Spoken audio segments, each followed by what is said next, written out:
Welcome back to the Journey Home program. I'm your host, John Mark Grodi, here on EWTN. And once again, we have this great privilege to come together to hear a story of faith and conversion. We're joined tonight by Gerard Figurelli. He's a former evangelical pastor. His YouTube channel is Mid-Air Fortress. He came into the church in 2023, and we're really honored to have him here tonight to share his testimony.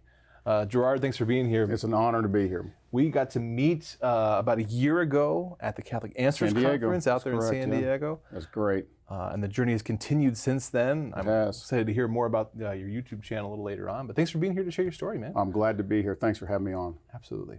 All right, well, let's go way back to the beginning. All right. Where did you grow up? What was your faith background? So I was born in 1967 in a Catholic family, in Staten Island, New York. So my family, we all lived there in Staten Island, but my dad worked for Shell Chemical, and when I was 3, we moved to the Houston area for just a year, moved up to Chicago for a year, and then back to Houston in 1974. So I consider Houston my home, even though my family's from New York, and that's where I was born. Mm-hmm. Baptized, 10 days old, raised in the church, and I loved my family life. I love my mom and dad, I think, are the most amazing people. My mom she passed away in 2016.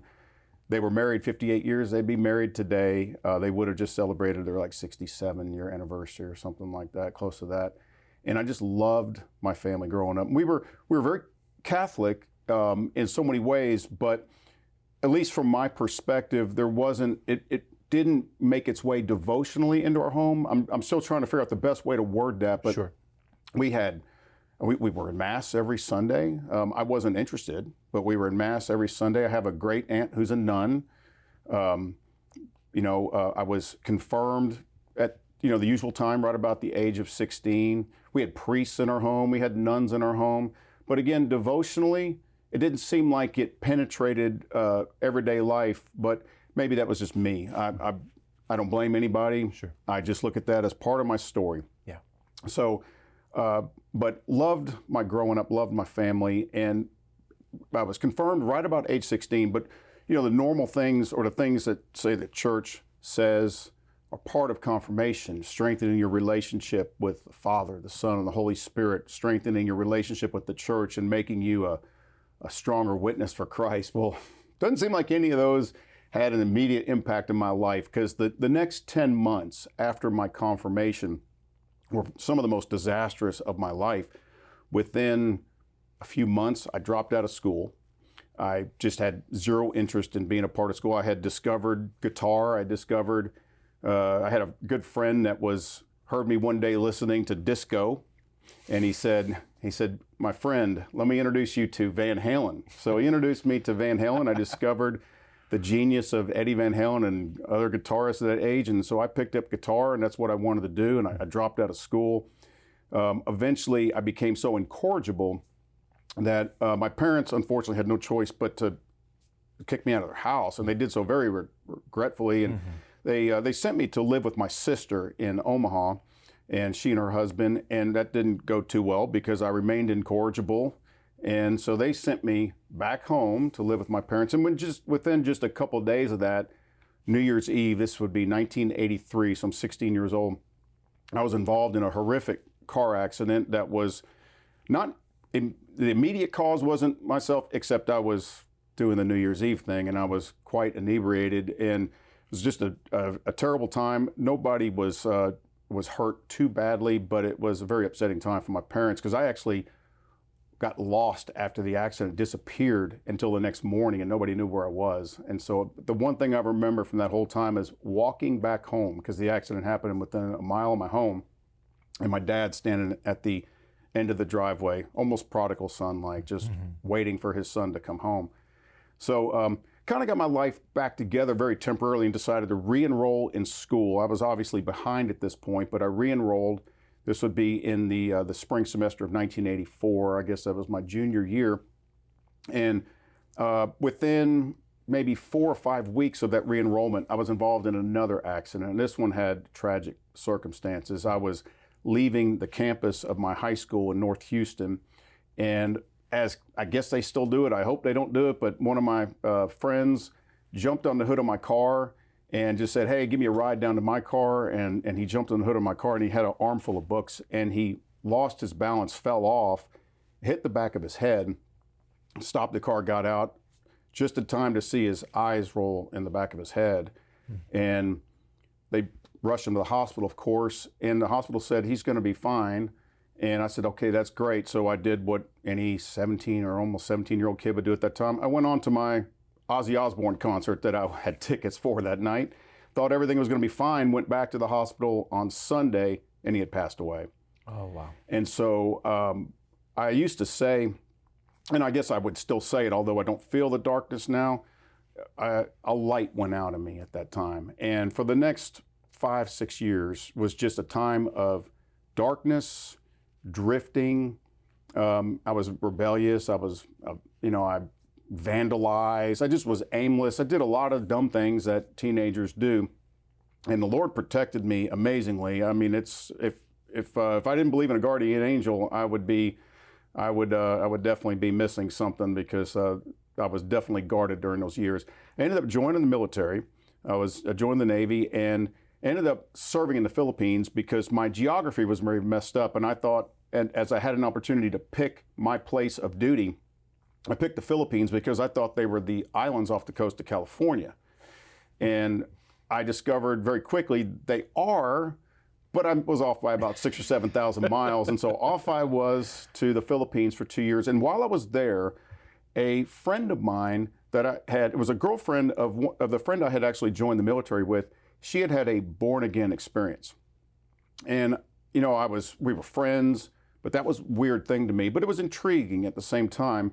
And when I came home from the Philippines in April of 1989, I was willing to listen to her, and she brought a couple friends from Champion Forest Baptist Church in North Houston. It was a very, and still to this day, a very large and very influential Baptist church in the Southern Baptist Convention. And they brought the gospel to me, and I remember saying, well, I'm wearing a crucifix. I don't need your gospel, or I'll drink less, I'll smoke less. I mean, all the things. I was not well catechized, and again, I don't blame that on the church. I blame that on myself. But I didn't have an actual answer for them, and I was easy prey for. And I don't mean that in a negative way. It just I was vulnerable to hearing what they had to say, and I saw these changed lives, so that meant something to me. And I needed something in my life that was missing clearly. So they finally said, look, will you come to this passion play at our church? I didn't know what a passion play was, but will you come to this? And I said, one condition, I will come. After this, will you shut up about Jesus? They said, deal. So this was a very large, well-funded church, and they did an outstanding job. I mean, they put on a beautiful passion play. I had no idea what was going on. During the Sermon on the Mount, I'm asking people, who's that talking? I didn't even know who that was. I literally was just ignorant of everything that had to do with Christ's life until they come to the crucifixion scene. This is an auditorium of 3,000 or 4,000 people. I'm up in the balcony, and people around me are weeping at the crucifixion. I'm kind of quietly mocking them, saying, why are you crying about that? I still had him on my necklace, so I didn't think that was something to weep over. And then they did the resurrection scene, and they did it in a very powerful way. And something happened during that resurrection scene where I just had this overwhelming sense that I was a sinner and I needed Christ. And I didn't know what that meant. I didn't know what was happening, but I was afraid, and I was paying attention at that point. And I wouldn't have really known what to do, but the pastor came out. It's a Baptist church, so you're familiar with the altar call. He came out and he said, if anyone felt like they, were moved by what they saw and heard, and they want to give their life to Christ, repeat after me. And so I said a sinner's prayer that night. And John Mark, I was changed. And I was changed in dramatic ways. I mean, I was still in the military at the time, so I still had the Navy way of speaking. And I'll never forget opening my eyes from that prayer, knowing I was different, walking out afterwards into the foyer outside and having a conversation with the people that brought me, telling them what had happened, and my language was different. And it wasn't because I was trying to be, in polite company, because I didn't do that. I just spoke the way I spoke. And it was like God touched my tongue. I later looked back and said, maybe that was eventually God was going to lead me into preaching ministry. That's the first thing he had to get a hold of was that tongue of mine, because it was not great. So I got very involved in the Baptist church there, and I saw something in the Baptist church that I wasn't seeing in the Catholic church. I was still Catholic. That was my instinct. And I'd go to priests and I'd say, this is what happened. And it seemed like it wasn't really resonating with them. It probably wasn't, because of the language I was using. And so I eventually decided it was time to make a decision. It was ironically my mom that said, you need to decide whether you're going to be a Baptist or a Catholic. I mentioned I had a great aunt who was a nun. She called my mom one day and she said, I want to talk to Gerard. And so I got on the phone with her, and she chastised me for leaving the sacraments. That meant nothing to me. She probably didn't know I had drifted from them for years anyway. It didn't mean anything to me in my life. And so she chastised me for that and said, I don't remember exactly what she said, but my recollection of it was her telling me I was going to hell now. And, setting that aside, I, to this day, really respect her speaking her mind. And, those words resonate with me today, that her passion for the church and her heartbreak over me leaving the sacraments. Nevertheless, I did. And probably one of the more regretful days of my life was the day that I was, quote unquote, rebaptized in the Baptist church, and my parents were in attendance, and they went. And I didn't realize until many years later how hard it must have been, particularly for my mom. Very painful. I know now I wasn't actually rebaptized, I got wet, but I got very involved in the church, but I was very confused about Catholicism and what I now believed or was beginning to believe as a Baptist. So I went to the pastor of the church, who, even though it was a very large church, he took the time to bring me into his office, and he counseled me, and he sat down with me, and he said, I want you to read a book. And he went to his shelf and pulled a book off his shelf by an author by the name of Lorraine Bettner. And the name of the book was Roman Catholicism. Yeah. So that's exactly what I need to know. And so I wasn't really a reader at this time, but I devoured that book, and it turned me very anti-Catholic. I ate it up. I believed everything he said. And for the next several years, I worked very hard to share the gospel with any Catholic I could find. And I used to go, back in the day, Westheimer's a major strip in Houston. There used to be a lot of cruising. We called it cruising up and down the street, people hanging out.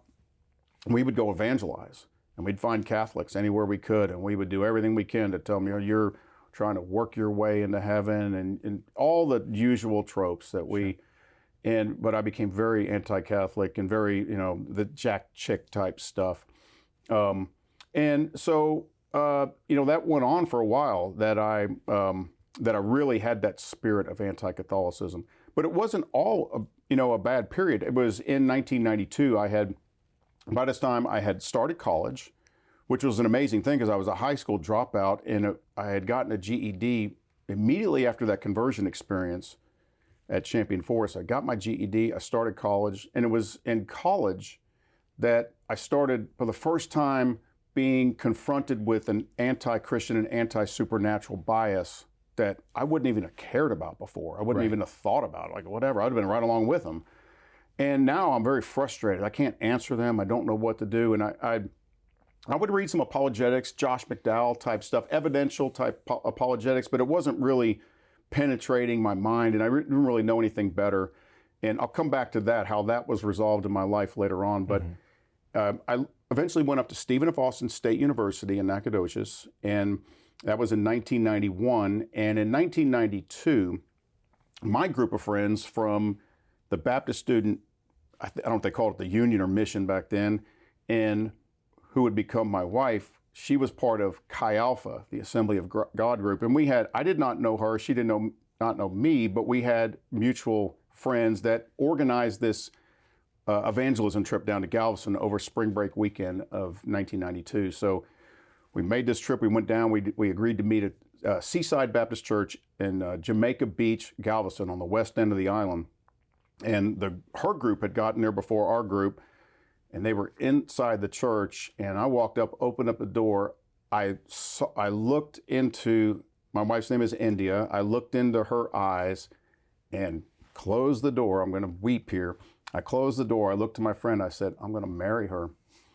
And it was typical. I was 25 years old at the time. I was arrogant, but I was also right, because just 10 weeks later, we were married.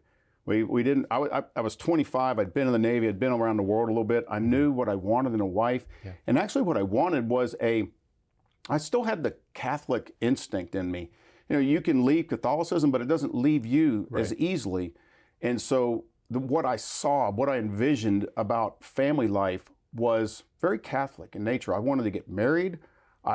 We agreed that divorce is not even a word we'll ever use. We will work anything out. We will stick together, and we wanted children, and we wanted to raise our children a particular way that was very Catholic in many ways without the sacraments, unfortunately. So we were married in 1992 and ended up, we have 5 children, and they were all Praise God. Born in a 6.5-year period. So we did qualify as quasi-Catholics. We definitely were. Now, back in 1992, even amongst our evangelical friends, it was just perfectly normal for people to get married fairly young and to have children. Yeah. A little different now. It wasn't that long ago. It was perfectly normal, even amongst non-Catholics, to just consider that's a normal part of marriage and family. Right. In 1997, we had moved out a little bit east of Dallas because of our expanding family. We needed a little more space. We bought a little home on about 3 acres of property, and one night we were in search for a new church home because we had moved away, and we walked into this small Baptist church. The morning previous service, the pastor had announced his resignation, and we walk in, and it was kind of a loosely organized. It was run by deacons. It wasn't an elder board, but there was one man that kind of ran the church in a positive kind of way. Mm-hmm. And he approached me and he said, I don't think it's a mistake that you showed up here tonight. And within maybe 2 months, 6 weeks, I was the pastor of First Southern Baptist Church in Grays Prairie, Texas, a little spot on the map, about 75 members. And so I was working for a company in the Dallas area, driving in 41 miles each way. We had 3 children at the time. We had a 4th on the way, and I was the pastor of this church, which I did Friday, Saturday, and Sunday. So it was a very busy, very full schedule. And I really did, the best I could. I'm sure I owe apologies to all those people for the long, tedious sermons and, just not knowing what I was doing. I had no idea I was going to be conducting business meetings. I didn't know that was part of the job. Yeah. And I vividly recall one business meeting where the church was fighting over what kind of vacuum cleaner to buy. The one thing I guess we couldn't buy was a dirt devil because, that was kind of off limits. But I was like, I didn't know I was up for this. But that need for apologetics was starting to show up because my biggest fear, my biggest insecurity as a pastor in those days was some atheist was going to stand up in the middle of my sermon and start refuting everything I was saying, and I would have no idea how to answer him. And at the time, we live in a country. There's probably not too many vocal atheists around. This is also pre-Richard Dawkins days, and they probably weren't going to come to our church, and they probably weren't going to stand up in the middle of the sermon. So it was really my own insecurity.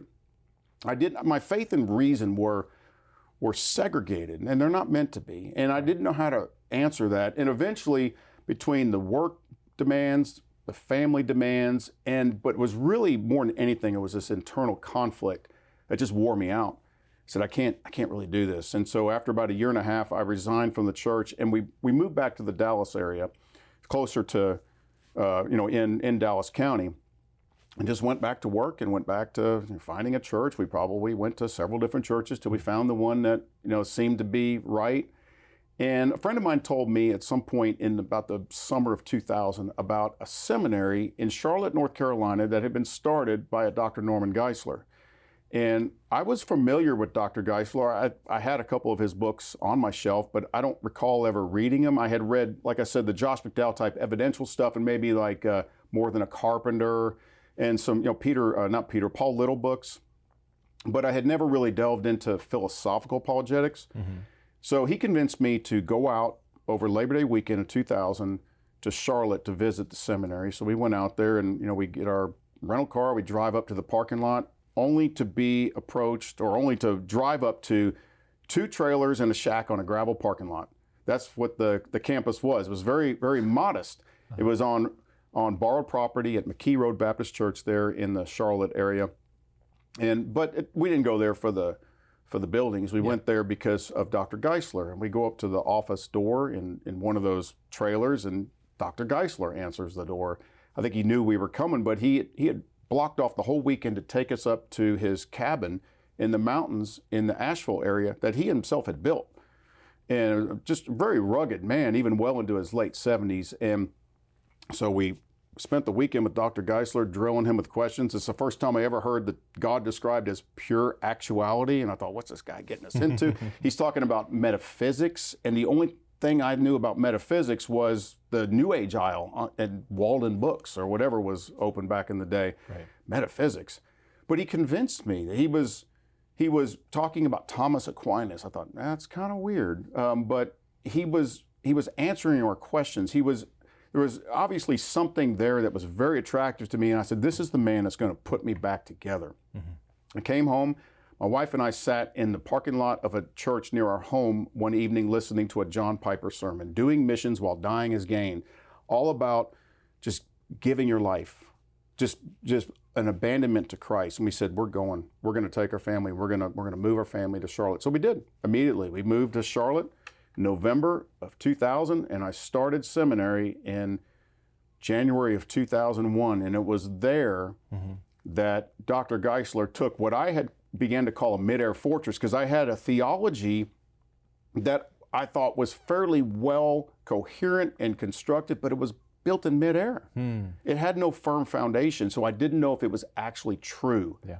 It was like a Star Wars trilogy or Lord of the Rings, beautiful story, and I'm not saying my theology all cohered. I'm just saying, at least to me, it cohered. It made sense. I thought I knew the story arc of the Bible well, and I could put things together. Is it even true, though? Yeah. And that's where I needed Dr. Geisler, and what I didn't know is he was going to introduce me to a 13th century Dominican and his followers since then, and put my life back together. So that's where we found ourselves in 2001, and that actually leads to what I would almost call a second conversion in a way in my life. Well, that's a good place to pause. Yeah. So we'll come back and hear the rest of that amazing story. Again, I see now. So is that the origination of your YouTube channel name? That is. That Mid-Air Fortress. That is. All right, cool. Well, we'll have to hear the rest of the story about that. Stay tuned. We'll be back in just a couple minutes to hear the rest of Gerard's story. I want to remind you before we go just that if you check out chnetwork.org, the Coming Home Network, our mission is to help those who are on the journey to the Catholic Church. And so if you're asking some of the same questions that Gerard was describing there, and as we hear the rest of his story, again, don't go through that journey alone, right? It's so important to be connected with others who are asking those same questions, who've been through that you can just get it all out there and talk through it with. And so if you check out chnetwork.org, we've got a newsletter, we've got an online community, and most importantly, people who want to hear your story and walk that journey with you. So check that out. But again, we'll be back in just a couple minutes to hear the rest of Gerard's story. Stay tuned. See you there.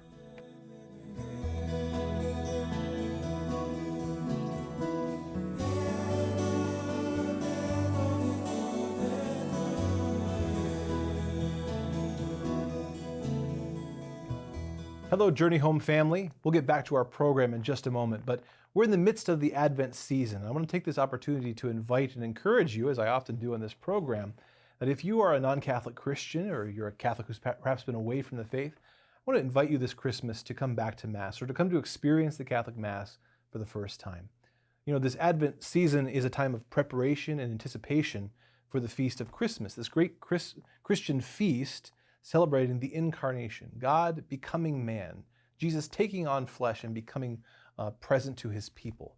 And this is such an important mystery of the Christian faith because we recognize as Christians that we needed a Savior. We needed a Messiah because we can't do this on our own. We can't be good on our own. We can't get rid of our sins on our own.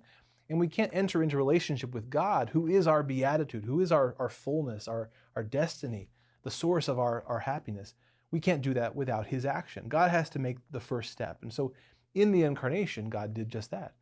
For God so loved the world that he sent his only begotten Son, that whosoever believes in him shall not perish but have eternal life. God became man in the incarnation, and through his life, death, and resurrection, Christ wins for us eternal life, this great gift of salvation, of healing, of being restored to relationship with God. But that didn't just happen 2,000 years ago. As Catholics, we recognize that the impartation of these graces continues in the life of the church, and particularly through the sacraments. God gives us this great gift in the sacraments of the Catholic Church. We believe of his presence, that the graces and the experience of Christ in his body, in his incarnation, is given to us through the sacraments of the Catholic Church. That through baptism, that we are washed of our sins, and that we're incorporated into the body of Christ, and that relationship can be restored and healed when we make mistakes through the sacrament of confession and the other sacraments. But in particular, through the sacrament of the Holy Eucharist, we believe that Christ, as he said in John 6, that Christ gives us his body and blood. In this unique way, God makes himself present to us. Jesus makes his incarnational presence present to us, that we can experience, that we can approach, that we can worship, that we can receive into ourselves, and thereby be incorporated into his body in a new and unique way. This is this great gift that we believe that we have in the sacrament of the Holy Eucharist. And that's a gift that we invite you to come encounter at the Catholic Mass. Again, on this show for decades now, converts have been coming to share their stories, their Christian testimonies, both about how they came to know Christ in the first place, often through their Protestant denomination or theological background, but also the story of how Christ led them to the fullness they believe in the Catholic Church, the fullness of the authority and teaching of the Church, the fullness of the sacraments, this great gift of God's presence to us. And if you look in the archive of the Journey Home program, you'll find stories from every imaginable background. So many people, through so many paths and ways, have been led home to the Catholic Church, and their stories are amazing, and we're honored to be able to share them on this program. If those stories or the other great programs here on EWTN have piqued your interest, or perhaps brought questions to your mind about the Catholic Church, again, number one, I want to invite you to come check out the Catholic Mass this Christmas. But number two, go to chnetwork.org. We want to, here at the Coming Home Network, we want to walk with you on your journey and support you on that journey. We have a free newsletter. We have a pastoral care team of people who would love to hear your story, to support you, to pray with you and for you, to help answer your questions about the Catholic faith. We have an online community. We have digital events and retreats and conferences. And again, all sorts of resources to help you on your continued journey of faith. So you can find all of that at chnetwork.org. So once again, I want to wish you a Merry Christmas, and let's get back to our program.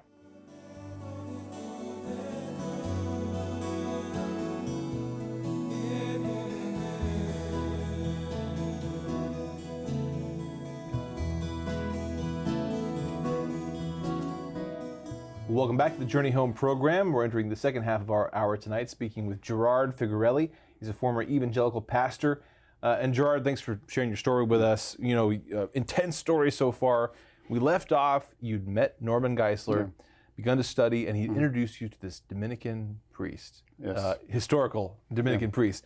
Let's pick it back up there. What happened there? So I think the first class I took with Dr. Geisler was in the summer of 2001, and it was called ST1. It was a prolegomena and bibliology class, and it was really the prolegomena part that changed my life. It's where he goes through, and I don't remember the exact number, like 11 preconditions that had to be established before you could do evangelical theology. There are things like truth has to exist, relativism, addressing relativism and pluralism, and hermeneutics, and all these things that are just philosophical in nature. And what I discovered in that class was the questions that plagued me all those years were philosophical in nature. But I didn't realize at the time how fundamentalist my first decade as an evangelical was, because I believed wrongly when Paul warned about philosophy in Colossians 2:8, that he warned about all philosophy. I'd later learned, C.S. Lewis said good philosophy must exist if for no other reason but to answer bad philosophy. And that's what Dr. Geisler did. And he did it by just turning a fire hydrant on and saying, here's Thomas Aquinas, deal with it. He loved Aquinas. And it's not as unusual amongst evangelicals as one might think. Now, he probably took it to a degree that others wouldn't, and he therefore earned I think unfairly, the moniker Roman Geisler by some presuppositional type Calvinists. Yeah. But he's not alone. Dr. R.C. Sproul and Dr. John Gerstner were both advocates of the Thomistic philosophy, classical apologetics. And so that's what we learned. So Dr. Geisler, I like to say, put me back in service. I showed up to seminary on an intellectual gurney. They met me there and they put me back. They really gave me back my spiritual life because it was so enervated by the doubts that I had. That was totally ineffective. I was not going to stick my neck out anymore preaching if I didn't know that it was true. And Dr. Geisler resolved that for me. I knew, at least in evangelical theology, I was very confident. I would call it a mere Christianity. That was what I tend to be most focused on. I didn't worry so much about doctrinal or denominational distinctives. But the other thing that Dr. Geisler did, and this is kind of the flip side of it, it's, he's unfairly called, he's just sending all these people to the Catholic Church. Well, he wrote a book called Roman Catholics and Evangelicals, Agreements and Differences. And that book rubbed the edge off of my anti-Catholicism that I had picked up from Lorraine Bettner and those that came out of that tradition. But he also identified these areas where we disagree, and I was convinced that he had the final word on it, that there was not going to be any agreement about sacraments, the papacy, Mariology, the Eucharist, the Apocrypha, and you know the drill. When I say these 7 things that would prevent me from being Catholic, you don't even have to name them. Everybody kind of knows what they are: purgatory, communion of the saints. So I was pretty firmly convinced by that. But in 2003, I took a class at Southern Evangelical Seminary on Christian ethics, and the professor was a visiting adjunct professor, Dr. Francis Beckwith. Oh, yeah. And I was very interested in the pro-life movement. I was angry about abortion, but I didn't have answers to abortion advocacy. And there's a few others that are better than Dr. Beckwith at answering that in a very academic, but also at a popular level. He's good at both. I learned that he had just accepted an appointment as the Associate Director of the J.M. Dawson Institute in Church State Studies at Baylor University in Waco. And I thought, wow, I'm kind of missing true Mexican food and real barbecue. My family's all back in Texas. We were thriving. My wife and our 5 children were thriving in Charlotte. But there's a big part of us that wanted to get back to Texas. So I, upon graduation, applied to Baylor University, got accepted into their PhD program. I ended up converting that to a master's, in case I forget to say that later, but I was accepted into the PhD program and studied under Dr. Beckwith there at Baylor beginning in the fall of 2005. I discovered pretty quickly, though, that I didn't really like academic life. I enjoyed the research. I love to write. I feel like that's a gift that God has given me. I'm a good writer, but I didn't really like the academic life. I couldn't see myself professionally being an academic. I thought I had left pastoral ministry, but what I discovered in seminary is a lot of SES students go into either academics or they begin their own apologetics ministry. Very few of them at the time anyway were going into pastoral ministry, and so that wasn't emphasized as much as you would think in a seminary. So I thought, well, I'm going to go into academic life, and I discovered that maybe I'm not going to go into academic life because it wasn't really me, but I didn't know what was. Well, so at the time, Dr. Beckwith was the vice president of the Evangelical Theological Society, and the vice president was responsible for putting together that year's program where all these thinkers get together and they bring whatever papers I had. And being his teaching assistant, I was tasked with helping put the schedule together, put me in touch with all these great thinkers, and I was also honored to be able to present a paper. So I presented the paper at ETS in the fall of 2006. The next year, the vice president of ETS automatically becomes the president of ETS. And so in 2007, Dr. Beckwith is the president of ETS, and I'm taking a class with him in the spring of 2007 on I think it was Law and Religion in the U.S., and I noticed Dr. Beckwith is making all these references to Martin Luther and the Reformation. Dr. Beckwith always loved to quote from papal encyclicals and church tradition. He was a Thomist. And in a church-state studies program like that, you're going to get all these perspectives. And even as an evangelical, I was trained as a Thomist. I found the church answers being the most compelling. And I didn't really have I didn't know what my church tradition was. Right. So none of that was exceptional to me, but I noticed there was kind of an acceleration in these remarks about Luther and the Reformation. And then in April of 2007, he made the announcement, scandalous to so many, that he was reverting to the Catholic Church. Of course, he had to resign from president. He didn't have to, but I think he voluntarily resigned from his presidency. I went ahead and went to the meeting that year, and the most memorable thing, I did present a paper, but I had lunch with Dr. J. Budziszewski in San Diego, and it was just a great time. I loved Dr. Budziszewski. He was one of those Catholic authors that I just loved. I loved to read Catholic authors as long as they weren't trying to teach me Catholicism, teach me the philosophy and the morality, but don't try to make me Catholic. That's one of the reasons why I avoided Dr. Hahn for so many years.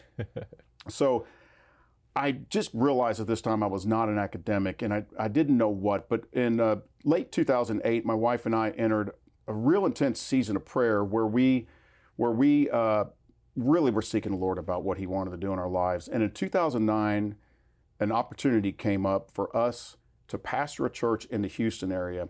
And to make a long story short, we eventually accepted that invitation to a church in the Houston area that we weren't completely aligned with. Again, we're this mere Christianity. It seems to be like something you can kind of move around and put into different things. And as long as you can kind of appreciate some of the distinctives that are non-essential, then you can make it work. And so this church was a church that we knew had some concerns, but we thought this is a good place for us to, we just felt like a good fit. So in the fall of 2009, I felt like I finally was beginning to put it all together. The seminary training, the pastoral ministry experience I'd had before, the academic training I got at Baylor was essential, even though I didn't want to be an academic. What I learned there, and just the camaraderie with people from other traditions, it was a really beautiful part of helping me to be prepared and to go to this setting. And so 2009, I began a full-time ministry. I left the job that I had had all these years. I carried it around everywhere I went, worked from home. And 2009, start this ministry, and it was fantastic. For 5 years, it was fruitful. The church was a modest size. It was about 150 or so when I got there. By the time I left, 6 years later, it was about 300. So it grew a lot. We had conferences. For a small church, it was really nice. We were able to bring in Dr. Geisler. We were able to bring in Dr. Richard Land, who was at that time the president of Southern Evangelical Seminary, very prominent name in the Southern Baptist Convention. I had a radio ministry going at the time on KHCB there in Houston. So there was a lot of really good things going on. But in the summer of 2015, we began to address, it was an elder-run church, and we began to address some conflict in the church that seemed to be coming from one particular clique, I guess you could say, within the church. One particular man that tend to be divisive, tend to be kind of like I was in my youth, a little incorrigible, so maybe I should have related to him better. We didn't deal with it very well, and it came up a couple of months later that it was actually worse than just divisiveness, that he was actually involved in some immorality, and it scandalized the church. And I remember writing letters to the elders and bringing meetings, like all this stuff that I now realize is kind of futile. It was like, we need to appeal to the Bible here, and the scriptures say this, and we have to be faithful to what Paul says here, and all that fell on deaf ears, because ultimately when you claim that the Bible is your final authority, it's really someone's interpretation of the Bible that becomes their final authority, or maybe who pulls the strings. Right. There's something that Dr. Bergsma said in a recent show I heard him on. He says, whenever you have a church where the authority seems to be not as visible, it means there's somebody behind the scenes that's in control. And I didn't want to play politics as a pastor, and so I got played by them. And so the church decided to cover up this scandal and conceal it, and they fired me instead, because I was just, at this point, I couldn't do it. I couldn't overlook this. This was a man who was very visible in our church. He was a leader in the church. And so they ended up firing me, and this became scandalous to the entire congregation. There's a lot of good people there that just were on both sides, but so many people they didn't know what was going on.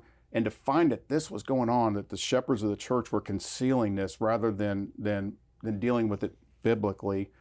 So the church split, unfortunately, and a new church formed. and I became the very reluctant pastor of a new church. And so right after that church formed, I went out to Austin, Texas, where Dr. Geisler and Dr. Land, these are two men that had a huge influence on my life. I told them what was going on. I went to Dr. Geisler, I said, here's what's going on. Dr. Geisler said, it will never work, you got to get out of there. Went to Dr. Land, he said, you got to stay there. They both knew the church, they'd both been there, they both knew me, and they both gave me what seems like contradictory advice, but they were actually both right. Dr. Land was right that I needed to be there, but Dr. Geisler was right in the longer run that it just wasn't going to work. In about fall of 2017, if anybody remembers Hurricane Harvey, this is what was going on in Houston at the time.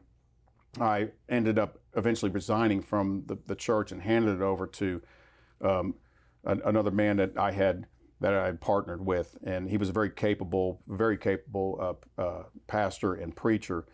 And so 2017, I was 50 years old. I had no idea what I was going to do, and my resume was really weird at this point, and I knew I couldn't go into. I knew ministry was over. For one thing, it wrecked. It's hard to describe to people unless you've been through it how devastating it is spiritually. It was the health effects. It just drains. It's just very, very difficult. There's a lot of spiritual warfare.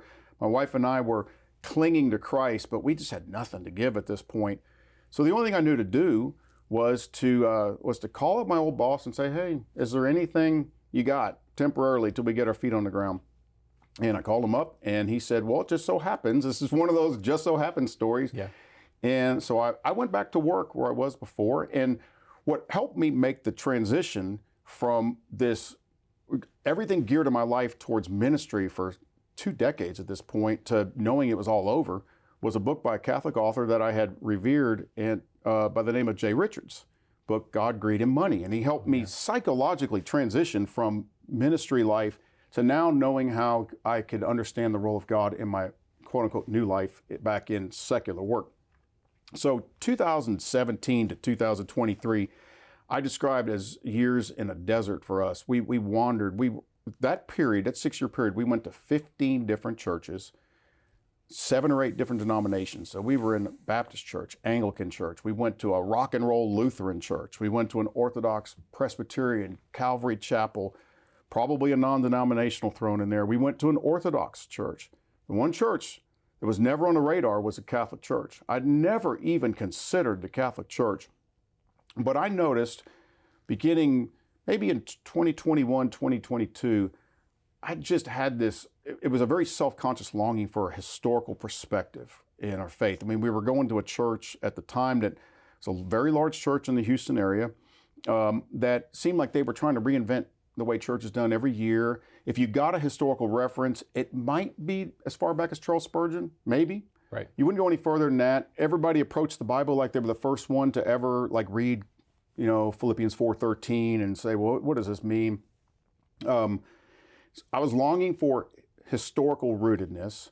I noticed myself, I'd go on these prayer walks in the morning, and I got so tired of listening to myself, Lord, just this, Lord, just that. The extemporaneous stuff, I just got so tired of that I started instinctively praying through the Lord's Prayer. I didn't call it the Our Father then. It was the Lord's Prayer, and I would just pray instinctively through it, kind of pray through the petitions, the 7 petitions there.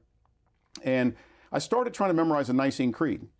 And so I just looking for rootedness, history, I was reading and praying Anglican prayers. I get down, the Nicene Creed, and it's like, the one thing I don't know what to do with, and you know where I'm going with this, one holy Catholic and Apostolic Church. Right. My mere Christianity was excarnated, so to speak. It was like I knew I was Nicene in every way except when it came down to that line. And, well, of course, the baptism for the remission of sins, but we'll leave that aside. The one holy Catholic and Apostolic Church, what did that mean?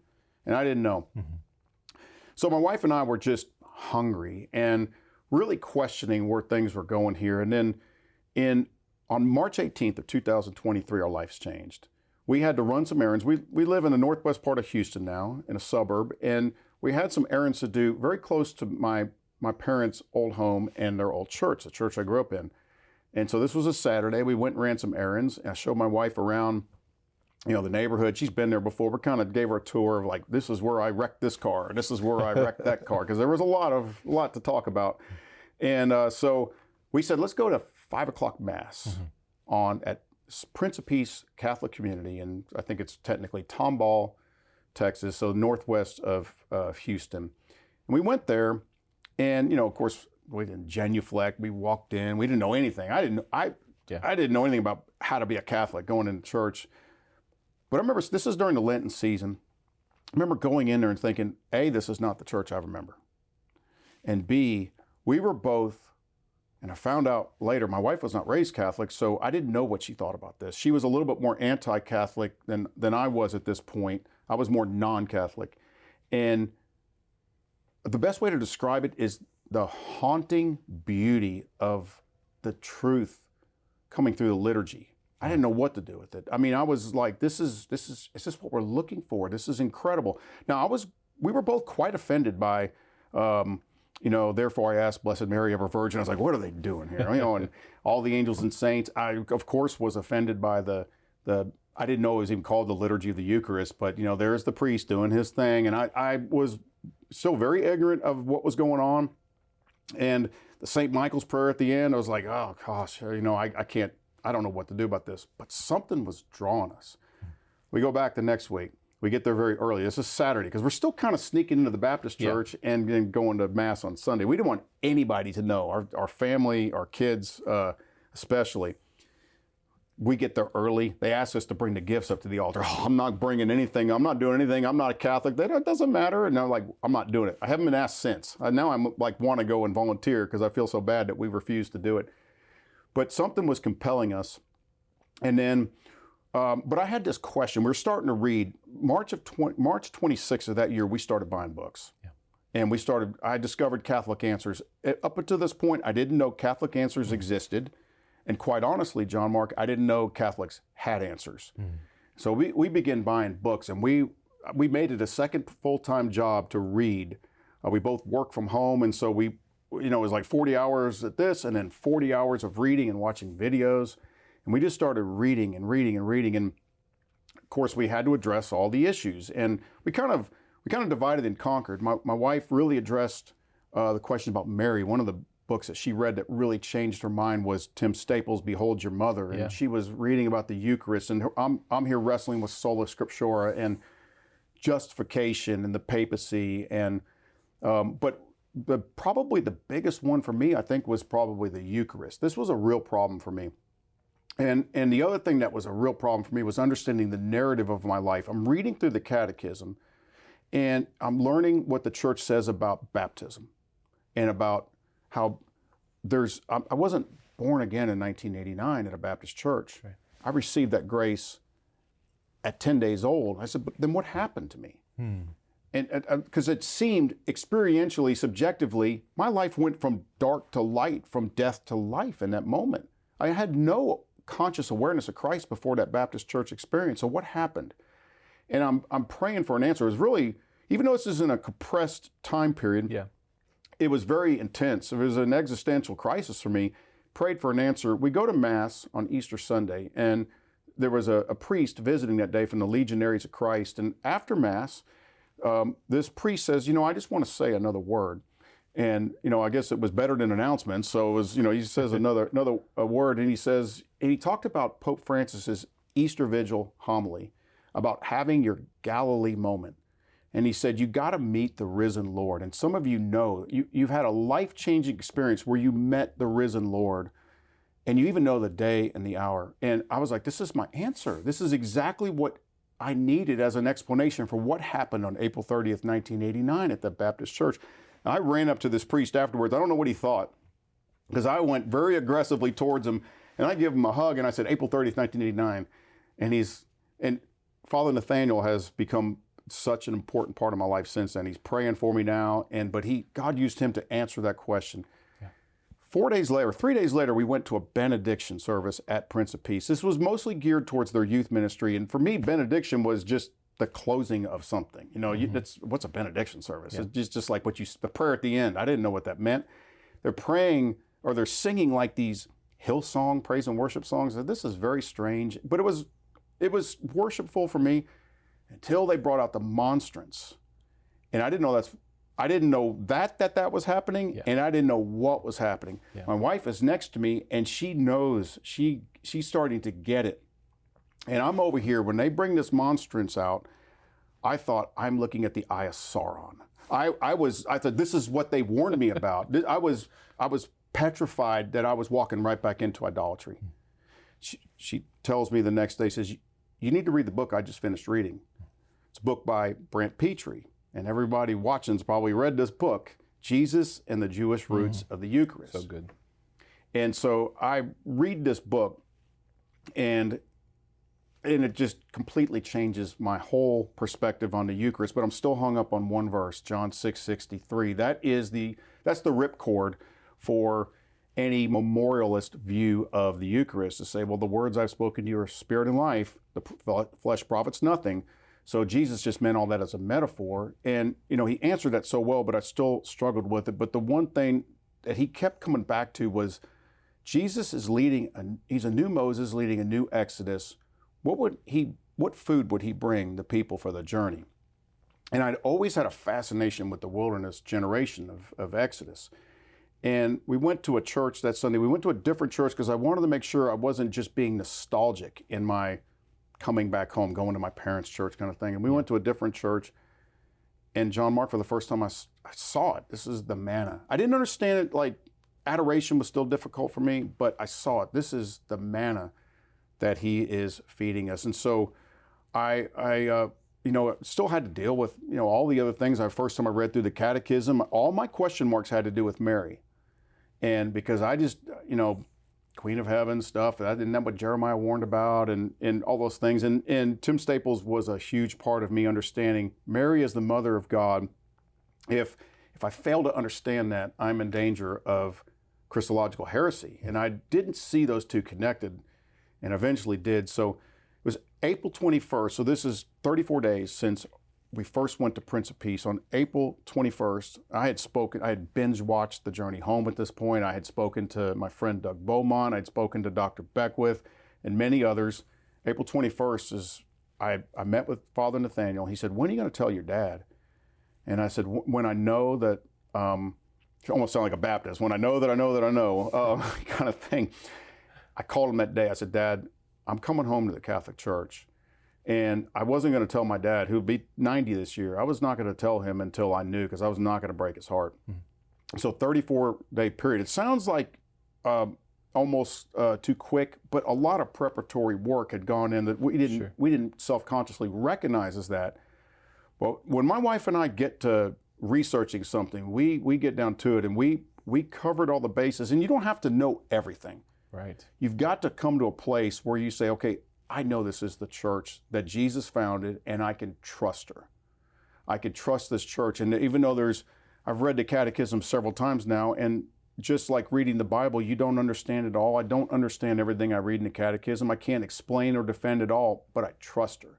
You go back at any century in time, and where's the church? Where's that? The church is there. Yeah. The church is there. And so I said, this is the bride of Christ. This is the church that Jesus founded. But we still had one problem. And I made a call to Doug Beaumont. He said, you were raised Catholic. You need your marriage to be convalidated. And I was like, what does this mean? I don't know what convalidated means. And when he explained it to us, it was very upsetting to us both, but especially my wife.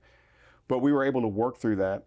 And on July 29th of 2023, my wife received the sacrament of reconciliation and confirmation, her first Eucharist, and I was received back into the church, and we had our marriage sacramentally blessed. And so that's kind of where, and we were received into full communion, and we just since then continue to grow and learn. And every day I realize there's a zillion saints I need to discover. 100 more prayers I want to learn, devotions that are just so beautiful. I feel like our lives went from, I loved our evangelical upbringing. I'm very Thomas Howard in this, but it was like going from 2D to 3D Christianity, like going from black and white to color Christianity. I don't mean that at all to denigrate what that was, because I owe so much to evangelicalism. Yeah. But ultimately, if you follow it faithfully, it points home. It points to the Catholic Church. And so that's where we're at. Well, that's amazing testimony, Gerard. And again, people can continue to follow you as you continue that journey and unpack all this stuff on your continued journey at Midair Fortress. That's the name of his YouTube channel. But Gerard, thanks so much for sharing your story, brother. Thank you for having me. It was great to meet you and your wife at the Catholic Answers Conference, and it's great to have you here to share the rest of it. Pleasure to be here. We're praying for each other on the continued journey. Amen. So thank you for joining us for this episode of the Journey Home program. Again, Gerard's YouTube channel is Midair Fortress, so definitely check that out. In the meantime, we'll be back again next week with another story. God bless.